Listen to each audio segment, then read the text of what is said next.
So, this coming Wednesday, October 26th, when the Metro Council gets together, it's looking more and more like there will not be a stormwater utility fee put on the agenda. Joining me now to talk about this, District 1 Councilman Brandon Noel. Brandon, welcome back. How are you, man? I'm doing great. Thanks for having me. No, always appreciate having you on. And let's start with whether or not it will or will not be on the agenda. The mayor's has to have it removed. Mm-hmm. I know it's not going to get a yay vote by any stretch of the imagination. Right. So will it be left there just to be left there so that it can be talked about, or is it just gone? Correct. So it is a properly introduced item at this point. So it will be on our agenda, and there will be a public hearing. And that stands. And we've had this scenario before where things weren't ready, or for some reason something needed to be pulled, but it was already properly introduced. We have the public hearing. Mm-hmm. Typically in those situations, you're going to see Mayor Pro Tem Cole is going to let everyone know, hey, just to let y'all know, this is going to be deleted. The intent is to have this deleted, but you are welcome to come and speak if you want. And so they will, sometimes people will still speak on it. Sometimes they'll say, no, we'll wait till it comes back, or nobody wants to talk, and then we have a vote. Mm-hmm. And typically a vote to delete. I think this will operate in much the same way. However, I would not be surprised if people will stand up and speak, and we'll probably have a lengthy public hearing, even knowing that it is most likely going to be deleted. And this is following the number of public meetings where people have already voiced their displeasure with the proposal to begin with, and now that it's gone, I completely agree. I think there's going to be a line out the door, sure, for sure, which is just going to eat up the rest of the business time. So I don't know a better way to ask this. What the H happened?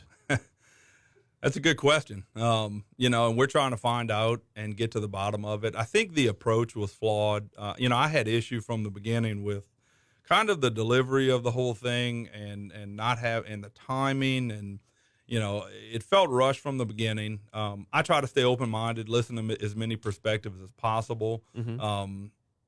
But I had issues with the delivery, with the timing, and with the structure.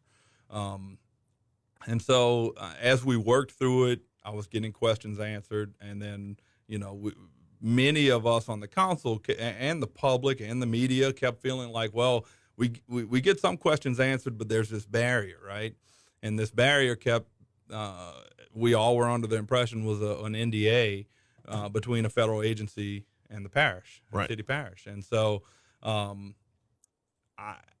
which we've now discovered does not exist. Right. It is an internal document, an internal NDA, an NDA with ourselves, basically, which I didn't sign. I don't think any other council people signed it. And so obviously that was very concerning when that came out. And how it came to be, I'm starting to learn. Had a really good meeting with the parish attorney's office yesterday. Mm-hmm.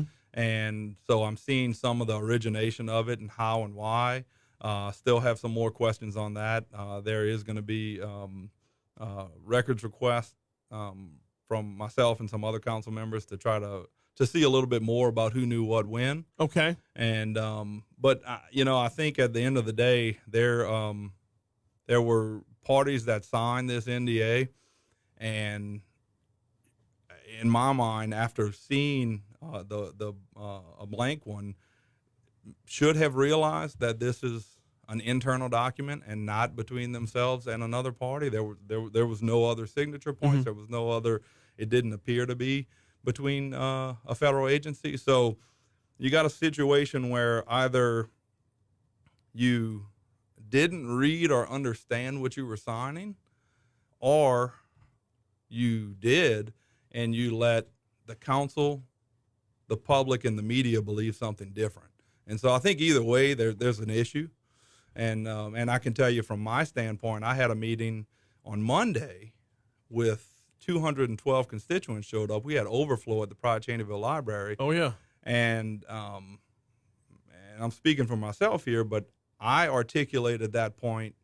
I was allowed to give misinformation to my constituents under believing that there was an NDA between a federal agency. And I was not corrected, and 3 members of the administration were there. So if they knew and let me do that, I take issue with that big time. I would imagine so, and then we're going to get into trust issues in just a minute. Mm-hmm. But not only the NDA, mm-hmm. but apparently the deadline was the other part of this that was misinformed or disinformed or intentionally or not. That was the second part of this, was when Congressman Graves talked to the EPA.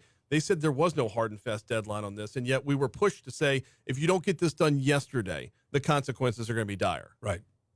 So the deadline, and we've heard different things. February was a date that was spoken about quite often, and I think it was we had to put something in place so that we can start the process and have it ready to be collected for 2024. Some of those timelines, yes, it felt very rushed, and anytime something is done fast, it's rarely done right, and so we all felt that way. I did, at least, and when I'm speaking for myself only, but when I'm made to feel like I don't have a choice, oftentimes I'm going to prove to you that I do. Yeah. And that's a whole other part of this that goes beyond the trust issue of this as well. It's the tactical issue. We're talking with Metro Councilman Brandon Noel about the stormwater utility fee, which for the time is gone for now, but will come back eventually, and we'll get to that too. Let's talk about that trust issue right now. I know you can't speak for the other 11 council members, but moving forward, what's the relationship like with the administration? So, I think we need to have frank discussions about the who knew what when. And I would like some explanation, and we're going to get there. And again, I'm an open-minded person, but I still kind of boil it down to those two scenarios. And maybe there's another one I'm not, I don't know what I don't know. So I do want to speak with everybody on the administration and try to figure out what happened, where did this approach fail, and why did it get out of hand the way it did. At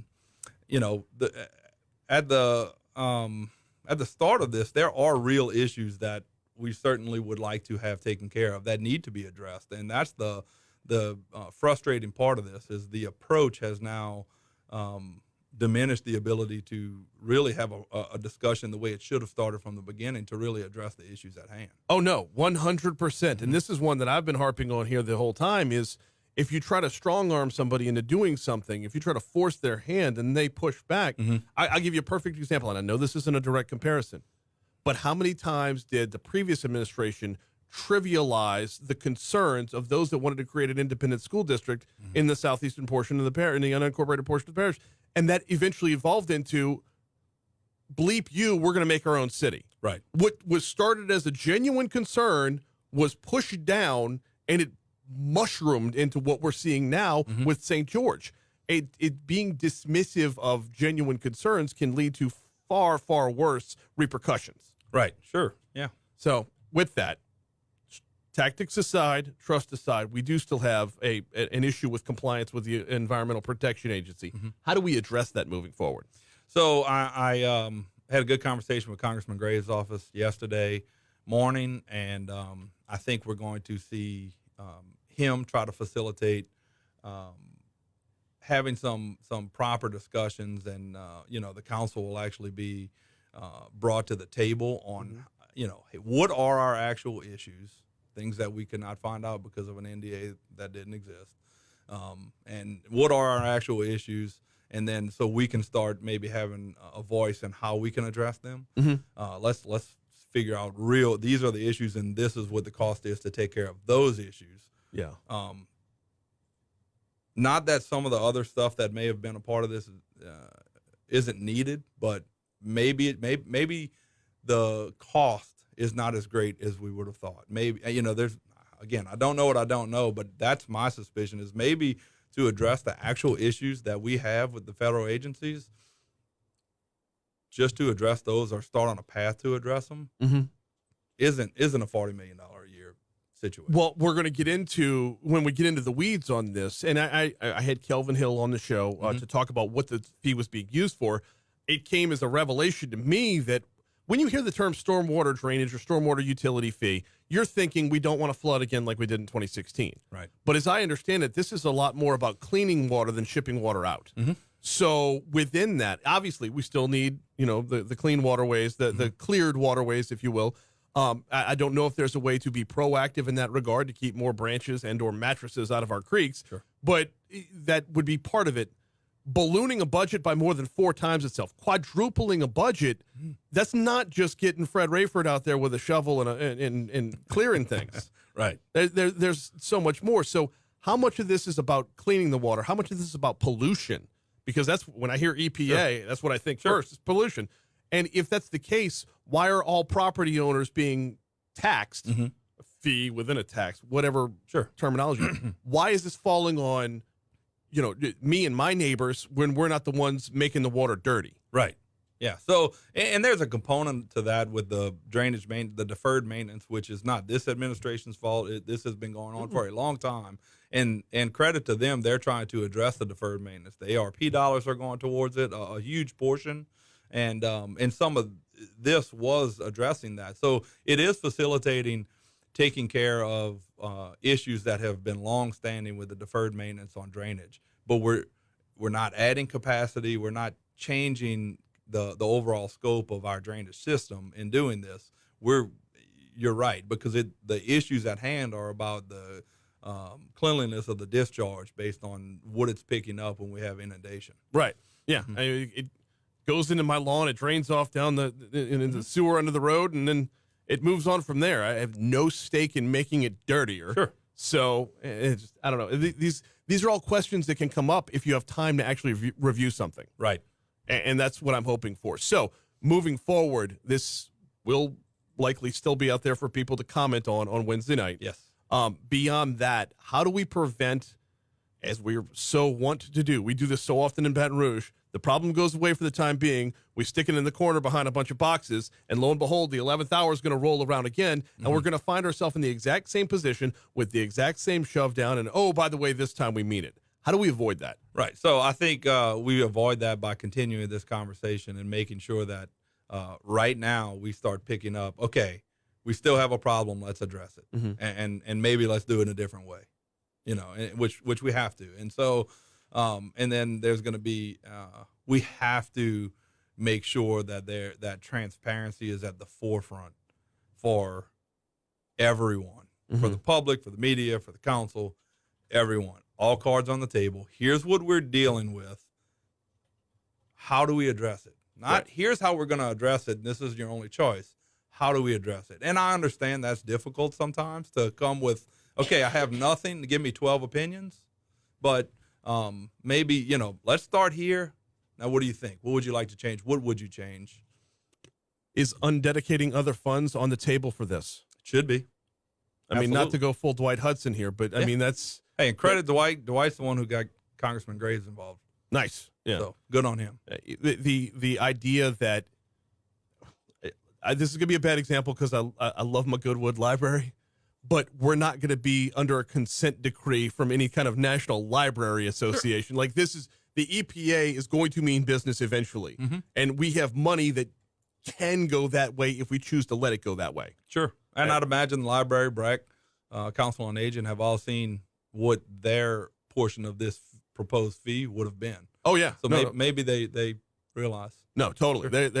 They've got to be circling the wagons and fortifying in each of the different fiefdoms that get dedicated funds. It's just a matter of y'all sitting down and saying, we're going to give this a real look now. Absolutely. So he is Metro Councilman Brandon Noel. I greatly appreciate a couple minutes, man. Absolutely. We're not done with this topic, so I'm probably going to pester you some more. Love it. Excellent. All right. We got to hit news here at the bottom of the hour. When we come back from news, actor Harry Lennox is going to join us next. It's a fascinating conversation. If you're wondering who he is, do you watch The Blacklist with James Spader?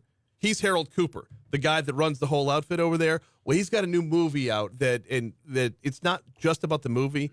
It's about his path and his journey as well. It's a wonderful conversation. Harry Lennox slated to join us next. Don't forget tonight right here on Talk 107.3 FM, you got Saints and Cardinals. You got Westwood One's coverage of Thursday Night Football every week right here on Talk 107.3 FM, and we'll bring you Sunday night and Monday night as well. Let's get you to CBS News. All right. Good deal. No, thank you. That Absolutely. was awesome. Yeah. I was getting a number of different comments in during that. Yeah, like, here's one, and there were a lot more of these yesterday and the day before. What happened? Broom and her administration lied. She is going to have a difficult time convincing people otherwise. Yeah. there won't be a time where I'm going to call her a liar unless it can be proven that she's Sure. a liar. And the same goes All for right. Noel. Yeah, absolutely. I want to find the, what did the EPA do to you to make you convinced that this was where we were headed? How did you get Sure. duped is a strong word, but how did you get duped here? Yeah, and then the other side of that is if there is nothing there, then what was in this that didn't need to be that you wanted so bad? Right. That's the other, like, and that's what I. So then the conspiracy theory start, and you start trying to wonder, what else, and then every time that happens, it's let me take a step back. Let me take a step back. Mike's for a